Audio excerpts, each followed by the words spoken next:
Bonjour à toutes, je suis Marion de l'atelier de Somariaka sur YouTube, Instagram et sur le blog. Je suis ravie de vous retrouver aujourd'hui pour ce troisième podcast qui sera totalement consacré à mes cousettes coup de cœur de l'année 2018. Juste avant de commencer, je vais prendre quelques secondes pour vous remercier de l'engouement et de l'accueil que vous avez réservé à mes deux premiers podcasts.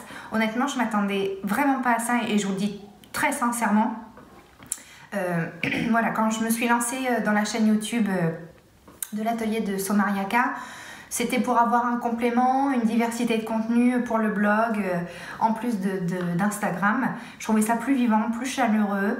Et moi-même, je regarde beaucoup de podcasts de couture sur YouTube. Donc voilà, j'avais envie également de participer à ma manière dans cette communauté. Mais très sincèrement, je ne m'attendais pas à ce que... voilà, qu'en l'espace de 2 semaines, 2 semaines et demie, le premier podcast soit à 2000 vues. Enfin, je trouve ça énorme en fait. Et du coup, voilà, vos messages, vos commentaires m'ont énormément touchée. De voir vos encouragements, que vous appréciez le contenu, le format, comment je vous présente les choses. Donc voilà, je le fais avec plaisir. J'essaye de le faire le plus naturellement possible. Je prépare un peu, bien entendu, pour pas que ça parte dans tous les sens. Mais comme je vous l'avais dit dès le début, le but du jeu c'est de vraiment rester naturel et voilà, qu'on soit ensemble, presque à discuter. Alors forcément je parle toute seule devant ma caméra, mais on s'y habitue finalement. Mais voilà, en fait on échange au travers des commentaires, donc je trouve que l'échange à proprement parler est vraiment là. Vos messages ont été autant...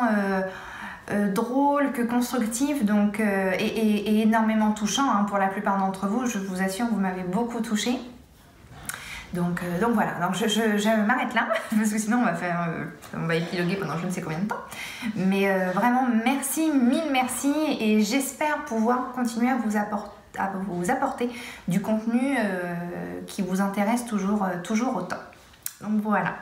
On commence du coup par une rétrospective des projets de l'année 2018. Alors si vous venez tout juste de nous rejoindre sur la chaîne, il faut savoir que moi je ne couds pas depuis des années. J'ai commencé à coudre, on va dire, du prêt-à-porter, donc à coudre, à faire de la confection uniquement l'année dernière, donc ça fait à peu près 1 an aujourd'hui. Et je trouvais intéressant de pouvoir vous partager un peu mes différents projets, du moins ceux qui m'ont vraiment le plus, pour lesquels j'ai eu plus de passion, de plaisir à le faire. Et vous également vous parler de mes difficultés, des embûches que j'ai rencontrées, des choses également que j'ai appris à faire grâce à ce patron. Et grâce à ce projet, des différences de matière, comment je les ai approchées, etc. Donc c'est un point de vue complètement global, et je pense que ça va être une vidéo qui va être très très riche et très dense. Pour le coup, je vais la scinder en 2 parties, et une maintenant et une autre d'ici 1 semaine à 10 jours, parce que sinon ça va vraiment être très très lourd et je ne veux pas faire une vidéo qui dure plus d'1 heure parce que au bout d'un moment, en fait, c'est trop. Donc on va commencer tout de suite pour ne pas perdre trop de temps. Comme je vous disais, donc je couds en fait depuis j'ai ma machine à coudre depuis quelques années. Je cousais essentiellement des accessoires et jusqu'au jour où j'en ai eu... Alors il y a eu une passe pendant 2 ans où j'ai pas du tout cousu parce que j'en avais ras-le-bol des accessoires, je m'ennuyais et en même temps j'avais peur de commencer la confection. Et en fait c'est ridicule d'avoir peur si c'est votre cas. On se fait souvent une montagne en disant « Waouh, mais faut être une pro pour savoir faire des vêtements et coudre sa propre garde-robe. » Et puis un jour j'en ai eu marre et je me suis lancée. Et du coup je me suis lancée, j'ai voulu coudre ma propre garde-robe avec des matières et des modèles que j'avais envie de choisir. Pour commencer, en fait, je ne voulais pas un gros projet, donc j'ai débuté avec mon tout premier projet de couture était une robe pour ma fille. Donc j'ai une petite fille de 4 ans aujourd'hui, donc qui avait 3 ans l'année dernière, si les comptes sont justes. Et je me suis dit qu'en commençant par un projet couture pour une petite fille, en fait c'était plus rapide, des pièces moins importantes, et ça m'a rassurée en fait. Ça m'a rassurée de commencer à coudre quelque chose pour elle, et puis surtout ça me faisait bien entendu énormément plaisir. Enfin, ça vient en tête de liste, mais bon, ça paraît tellement évident. Donc je me suis dirigée vers le patron, qui est un patron, alors ça c'est pour les femmes, voilà, c'est la robe Atlanta de, alors je regarde si vous voyez bien, mais je pense que oui, ouais, vous devez bien voir. Donc c'est la robe Atlanta, vous voyez le dessin technique juste ici. Ici c'est Atlanta pour les enfants, et c'est un patron donc, qui a été créé par Nune Studio.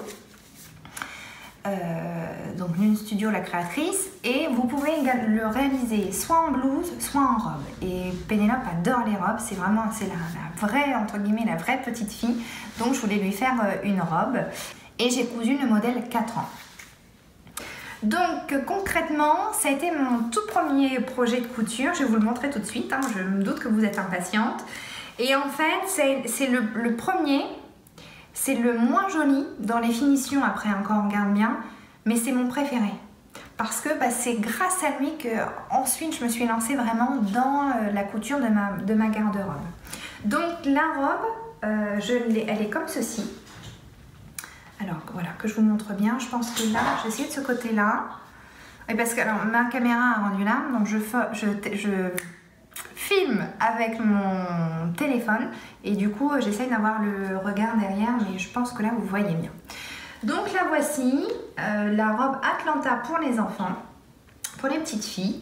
Je l'ai réalisée dans une double gaze de coton rose poudré, et la doublure, j'ai choisi un tissu, un coton imprimé avec des motifs japonisants, un motif japonais, et voilà. Donc voilà à quoi ça ressemble. Le derrière, vous voyez, je vois que j'ai une retouche à faire, bon c'est pas grave, hein. Le but du jeu c'est de rien, de pas cacher. Donc voilà, avec un joli nœud. Je vous mets des photos également sur le blog, vous rendrez mieux compte aussi des détails. Et quand je vous dis que c'est la moins jolie dans les finitions, en fait ici, en fait c'est pas, là on s'en rend un petit peu compte, enfin grosso modo, c'est pas cousu droit. Mes fronces elles sont pas très bien réparties. La doublure par contre, oui, la parenture, ça il n'y a pas de souci, mais j'ai des petites finitions, vous voyez, des fils qui n'ont pas tenu, des petites choses comme ça, donc que je vais reprendre proprement au fur et à mesure. Mais Pénélope, ma fille, Pénélope l'adore, et en fait elle l'a énormément portée, et en fait moi je l'aime telle qu'elle est avec ses défauts, parce que comme je vous le disais, c'était mon tout premier projet de couture. Donc voilà pour sa petite robe. En termes de confection, alors j'ai pas trouvé, alors ça remonte, hein, ça fait 1 an, donc j'ai pas trouvé ça très difficile. En fait ça m'a appris à former des fronces, donc c'est ça qui est pas facile.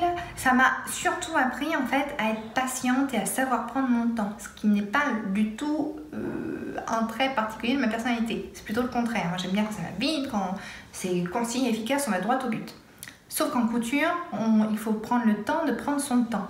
On peut pas louper d'étapes, et il ne faut pas hésiter à prendre du temps. Il ne faut pas regarder, enfin moi je compte pas les heures hein, quand je couds, parce que c'est pas une course à la montre non plus. Donc ça m'a surtout appris ça. Donc ça m'a appris à former les fronces. Qu'est-ce que ça m'a appris encore? Bon, à faire les ourlets, mais un ourlet en soi ça n'a rien de compliqué, c'est juste contraignant de bien former les plis. Ça m'a appris à faire les surpiqûres et à faire les doublures et par monture.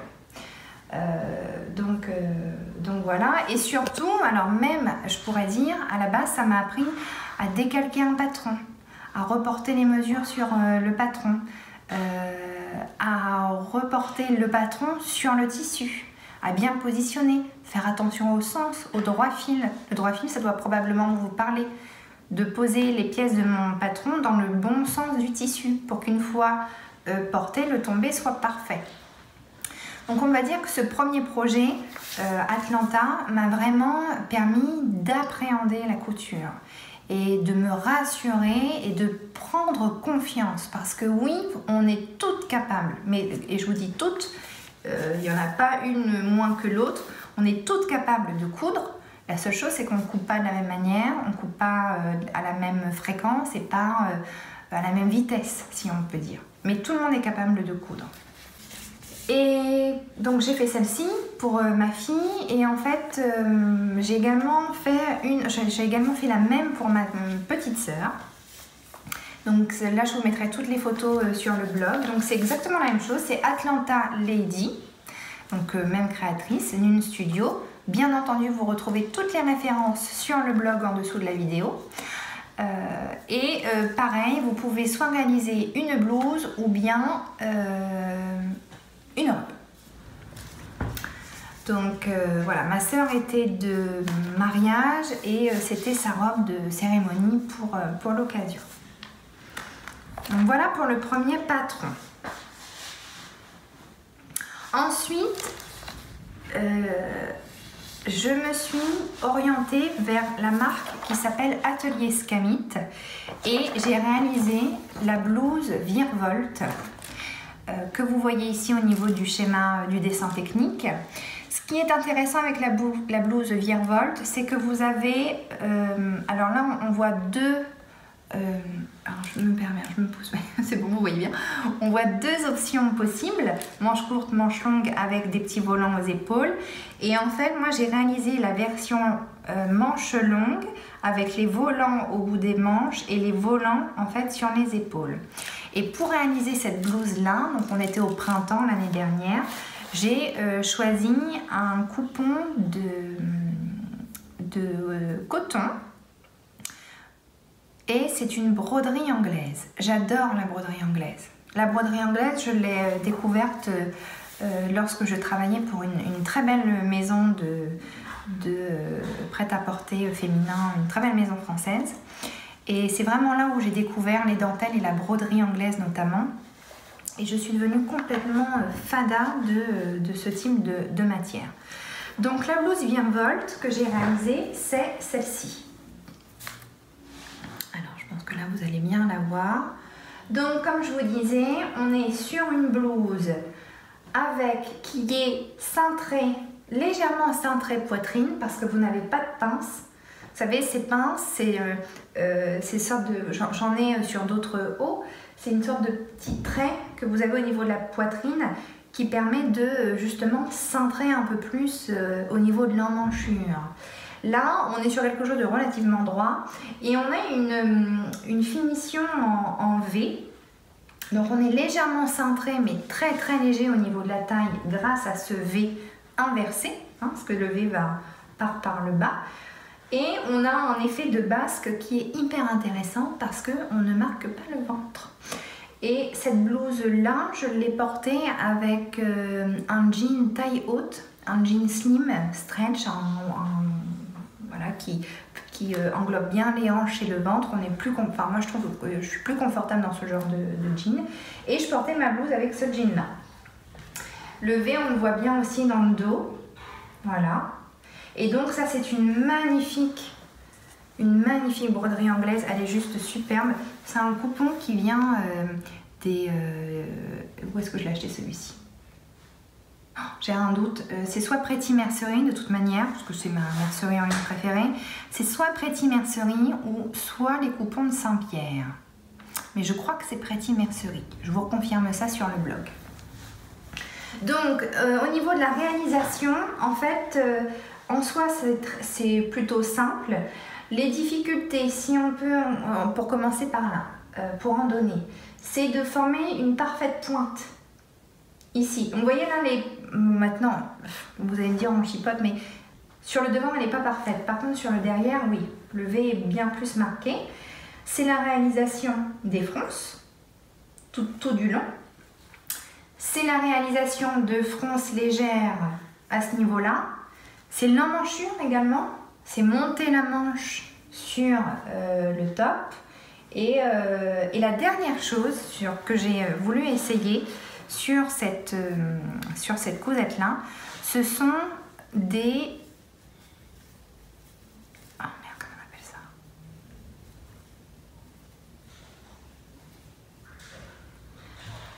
Ce sont des... Alors, j'ai envie de dire des finitions à l'anglaise, mais je suis sûre qu'il y a un autre terme et je suis sûre que les experts qui me regardent ne tarderont pas à me faire savoir de quel terme il s'agit. Et je vous en remercie. Donc oui, en fait j'ai retrouvé, on vous parle, je vous dis finition anglaise, mais on parle plus simplement de couture à l'anglaise. C'est-à-dire que si je retourne ma manche, en fait la finition, elle est propre. Voyez? Les découpes de mon tissu sont cachées et cousues, repliées dans le même tissu. En fait ça, les coutures à l'anglaise, c'est une finition très hyper mode en fait. C'est ça qui vous donne le détail couture sur votre projet. Alors par contre ça demande plus de temps. On peut pas, il faut prendre son temps, il faut aller doucement parce que si vous prenez un surplus de matière trop important, votre manche qui tombait bien, en fait elle va être du coup hyper cintrée, hyper ajustée parce que vous aurez mangé plus de matière à cet effet là. Donc c'est la seule contrainte et c'est ce qui est arrivé sur une des deux manches, je ne sais plus laquelle. Où sur un côté c'est légèrement un petit peu trop cintré et l'autre côté c'est bien. Donc voilà pour la blouse Virevolt de Atelier Scamit. Quoi vous dire d'autre? Bah, mis à part que je l'aime beaucoup, mis à part que je pense que je vais très bientôt coudre à nouveau ce genre de blouse là. Je suis pas sûre de faire les finitions, les coutures à l'anglaise. Alors oui, ça donnerait quelque chose de super classe, mais ça prend quand même du temps. Et j'avoue que là, aujourd'hui, je suis équipée avec ma machine à coudre et une surjeteuse. Avec un beau surjet, honnêtement, je pense que ça peut faire l'affaire et je vais gagner mon temps. Donc vraiment, je vous le conseille. Atelier Scamit, c'est une marque que je ne connaissais pas du tout, donc que j'ai découvert l'année dernière et que je vous recommande complètement. Vous avez des pas à pas. Alors, si je vous montre, voilà déjà toutes les variantes. Il y en a 16 possibles, 16 déclinaisons possibles que vous pouvez réaliser avec cette blouse là. Donc autant vous dire que vous avez un patron avec 16 déclinaisons différentes. Vous avez de quoi faire. Et ce modèle là, vous pouvez l'adapter en robe. Pour ma part, je suis pas sûre de le faire parce que je trouve que c'est pas flatteur. La blouse, en fait, quand vous la portez, elle est, vous voyez, elle part, c'est vraiment comme une basque. C'est-à-dire que c'est cintré à la taille, mais ça part après. Donc quand c'est court, c'est bien parce que ça met en valeur la taille, mais je trouve que quand c'est trop long, avec ce style de coupe, ça n'a pas tendance à flatter la silhouette. Encore une fois, ce n'est que mon avis. Mais en blouse, je trouve ça parfait, c'est idéal. Donc je vais très probablement en refaire une bientôt. Quand je dis bientôt, on s'entend, c'est dans les semaines qui suivent, hein, c'est pas demain. Et vous voyez, vous avez des pas à pas illustrés avec des photos. Et si vous êtes plus visuel et que vous avez besoin de voir vraiment comment on fait, vous avez des pas à pas, des tutoriels vidéo. Donc ça c'est quand même vachement appréciable aussi pour pouvoir coudre quand on ne sait pas trop faire certaines finitions comme la couture à l'anglaise. Hein. J'avoue que j'ai les tutos YouTube des créatrices, je trouve que c'est une super idée, c'est totalement complémentaire du patron et nous quand on commence ça nous rassure. On sait que si on a une difficulté on peut aller chercher et trouver le tuto YouTube. Top. Alors maintenant je vais vous parler de mon coup de cœur, mais véritable coup de cœur ultime de l'année dernière. Par son style, par sa simplicité et facilité de réalisation et par toute l'inspiration que ça m'a donné. C'est en fait la blouse Alma.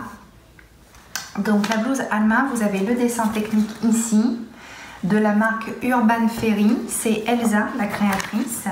On a déjà eu l'occasion d'échanger via les réseaux sociaux. La blouse Alma, en fait, ça a été je l'ai réalisé juste après la blouse Virevolt de Atelier Scamit. Atelier Scamit, j'avais aimé, mais du fait des coutures anglaises, du temps, de la pression un peu que je m'étais mise, et que ce soit un petit peu trop cintré, je vais pas dire que j'ai pas pris de plaisir, mais j'avais un peu plus de mal à la porter. Et je sais pas, il y avait un truc. Donc, il a vraiment fallu que j'inverse la tendance avec quelque chose de plus simple et plus facile à réaliser. Et donc, je me suis tournée vers la blouse Alma. J'en ai fait 3 ou 4 sortes, 3 je crois, et je suis en train d'en coudre une 4e. J'ai commencé la première. Alors, je suis désolée, je crois que c'est un tout petit peu froissé. J'ai commencé la première réalisation avec celle-ci. Est-ce que vous voyez bien? Ouais, je pense que vous voyez bien. Celle-ci, donc la blouse Alma, dans un coton classique avec des petites broderies ananas dessus. Donc voilà, charmante, hyper facile à porter. Ça fait habiller comme décontracté avec un short, un jean, une jupe. Enfin là, les déclinaisons, elles sont multiples. Et j'ai adoré. J'ai vraiment adoré ce patron-là. Il est facile à réaliser, il met vite en confiance. Elsa propose des cours. Alors soit vous achetez en fait une formation via YouTube, enfin c'est pas YouTube, c'est un contenu vidéo, hein. Soit vous achetez une formation, alors c'est ce que j'avais fait, je me souviens plus du nom de la formation, pour réaliser un premier projet, et vous avez le patron offert. Donc c'est pour ça en fait, moi j'avais fait ça, j'avais eu le patron offert. Et du coup là vous voyez toutes les spécificités techniques de cette blouse là. Soit vous pouvez, voilà, Elsa a une chaîne YouTube, donc je vous mets également le lien sous le blog, enfin sous la vidéo sur le blog. Et vous avez plein, voilà, elle a vraiment une chaîne couture qui est très très active. Je suis presque sûre que vous la connaissez déjà, et vous pouvez facilement retrouver les différentes techniques via sa chaîne. Ce que j'ai appris à faire grâce à la blouse Alma, ce sont les encolures en V avec une parmenture qui est entoilée pour apporter un petit peu plus de rigidité, que le décolleté tienne bien. Donc en réalisant une parfaite pointe, hyper important hein, sur un décolleté, il vaut mieux que ce soit bien centré, hein, on est d'accord. Ensuite, deuxième chose, j'ai appris à réaliser des pinces, ce dont je vous parlais tout à l'heure, au niveau de la poitrine. Ce qui permet en fait de bien centrer la poitrine et que ce soit hyper féminin. Donc les pinces, c'est pas ce qu'il y a de plus rigolo à faire. En fait, pour parler franchement, c'est un peu chiant à faire des pinces. Parce que il faut... alors il y a plein de techniques hein, pour faire les pinces, et je vous invite vraiment à aller voir sur YouTube. Moi je trace tout simplement deux traits que par effet de transparence je mets l'un en face de l'autre et je couds, mais par contre l'effet final est vraiment là, et ça nous permet d'avoir un rendu hyper féminin. Donc ça, ensuite des petites finitions au niveau des manches froncées avec un petit volant, et voilà pour les spécificités techniques. Donc j'ai appris beaucoup de choses grâce à ce patron là. J'ai encore plus pris en confiance et pris mais vraiment beaucoup de plaisir.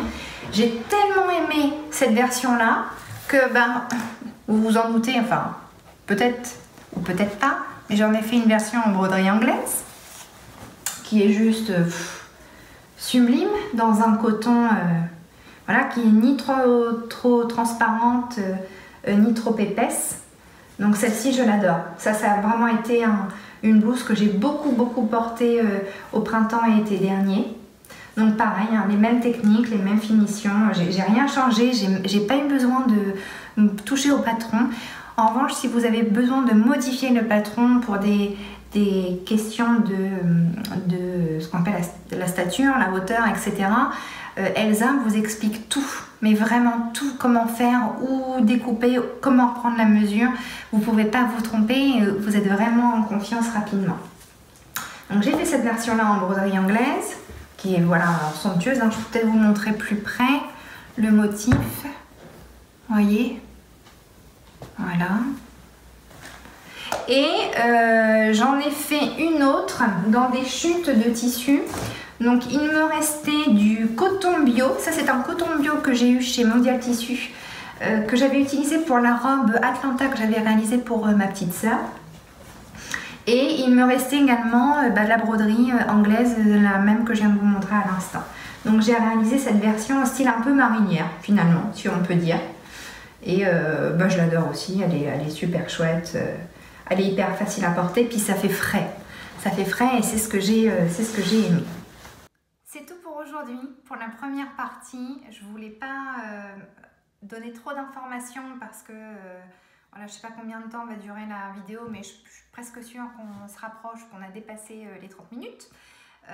Donc c'était vraiment pour vous donner un premier aperçu et vous retrouverez très bientôt la suite de mes coups de cœur couture de l'année 2018 dans une prochaine vidéo. En attendant, prenez bien soin de vous, éclatez-vous en couture, prenez confiance, allez-y, lancez-vous dans des projets ambitieux. Ambitieux, ça ne veut pas dire irréalisable, non, voilà, aujourd'hui on a tellement de choses, tellement d'informations pour y arriver qu'il n'y a aucune raison que l'on n'y arrive pas. Après bien entendu, ça ne va pas arriver comme ça, il faut prendre son temps, il faut savoir se remettre en question, il faut savoir comprendre pourquoi, il faut savoir accepter l'échec. Alors quand je dis l'échec, j'aime pas trop ce mot là, mais accepter de ne pas y arriver tout de suite, de mal faire pour défaire et refaire correctement. Voilà, en fait la couture c'est un peu comme ça que je la conçois, c'est un peu comme ça que je l'appréhende et en fait elle me le rend plutôt bien. Elle me le rend plutôt bien. Voilà pour aujourd'hui. Écoutez, j'espère encore une fois que ce contenu vous a plu. J'ai essayé de faire ça d'une manière vraiment naturelle. Je ne pense pas avoir rien oublié, je ne pense pas avoir été trop vite ou pas assez. Je parle toujours autant comme d'habitude, mais je pense que si vous êtes là à me regarder, c'est que vous devez être comme moi et ça vous va bien. Et voilà, donc je vous retrouve sur le blog pour toutes les références patrons, peut-être tissus s'ils existent encore, mais vraiment pas sûr, du moins patrons. Et les photographies, je vous ai mis également des photographies pour que vous puissiez bien vous rendre compte de l'allure du vêtement à chaque fois. Prenez bien soin de vous, encore une fois, amusez-vous en couture. N'hésitez pas à m'envoyer, je ne sais pas si c'est possible et si c'est réalisable à faire sous les commentaires, mais si vous pouvez m'envoyer des photos de vos projets en cours ou via Instagram, sinon vous tapez l'atelier de Somariaka, vous avez les références en dessous, et sur le blog via Instagram. Et n'hésitez pas à m'envoyer en Insta direct les photos de vos réalisations. Si vous avez cousu les mêmes patrons que moi, montrez ce que vous avez fait. Voilà, je trouve que c'est toujours intéressant d'avoir de nouvelles idées. Et voilà, je vous dis à très bientôt, à très vite. Prenez bien soin de vous. Salut!